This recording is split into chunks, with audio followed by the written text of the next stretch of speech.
आप याद करिए, डे वन से पहले तो इनके बड़े नेता आके कह रहे थे कि हमें युद्ध की आवश्यकता नहीं है, पाकिस्तान की बात मान लेनी चाहिए और पाकिस्तान को छोड़ देना चाहिए। और फिर दूसरी तरफ कह रहे थे कि हम भारत के साथ है, भारत की सरकार के साथ है। दूसरा, आप याद करिए, इंडस वैली जो ट्रीटी थी पानी की, इंडस वाटर ट्रीटी, उसको जब कैंसिल किया गया, कांग्रेस के बड़े नेता कह रहे थे कि यह तो ह्यूमैनिटेरियन विषय है, मानविकता के आधार पर इस प्रकार से पाकिस्तान का पानी बंद नहीं करना चाहिए, यह उचित कदम नहीं है। और तो और सिद्धरमैया तो कह रहे थे कि वॉर एक अच्छी बात नहीं है, बिल्कुल हमें वॉर में नहीं जाना चाहिए। इसके साथ ही आप याद करिए कितने सवाल कांग्रेस पार्टी ने भारत की सेना के ऊपर सबूतों के आधार पर उठाए थे।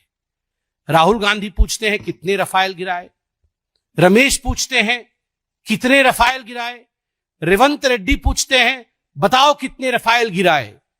ये जो पाकिस्तान के बब्बर हैं वो हिंदुस्तान के गब्बर हैं।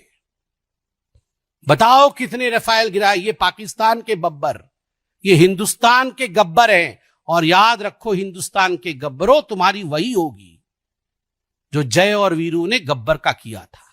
भारत का जय और भारत का वीरता, भारत की वीरता और भारत के जय के कारण गब्बर का पराजय निश्चिंत है।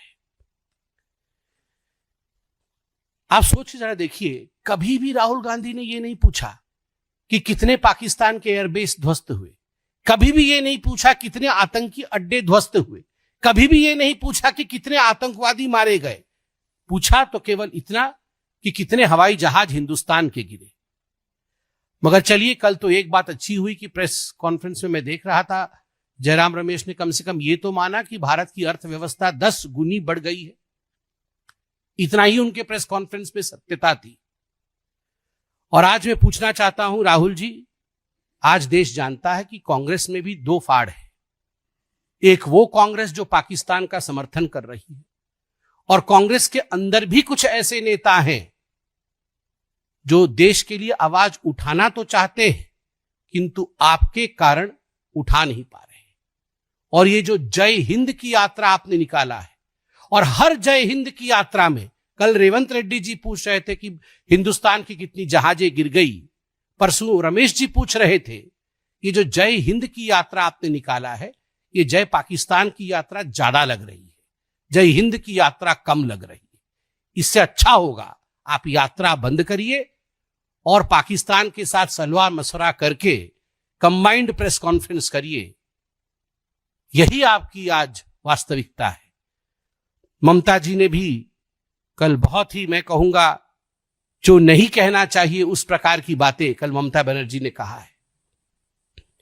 किसी भी चुने हुए प्रतिनिधि को या किसी भी नेता को इस प्रकार की भाषा की, प्रधानमंत्री नरेंद्र मोदी क्या सभी के पति हैं? क्या सभी महिलाओं के वो हस्बैंड हैं? ये कितनी कैसी बात है ये? मैं तो इस पे कुछ कहना भी नहीं चाहता हूं। हां, प्रधानमंत्री नरेंद्र मोदी सभी के सेवक है, किसी के पिता हैं तो किसी के भाई हैं, इसमें कोई शक नहीं है।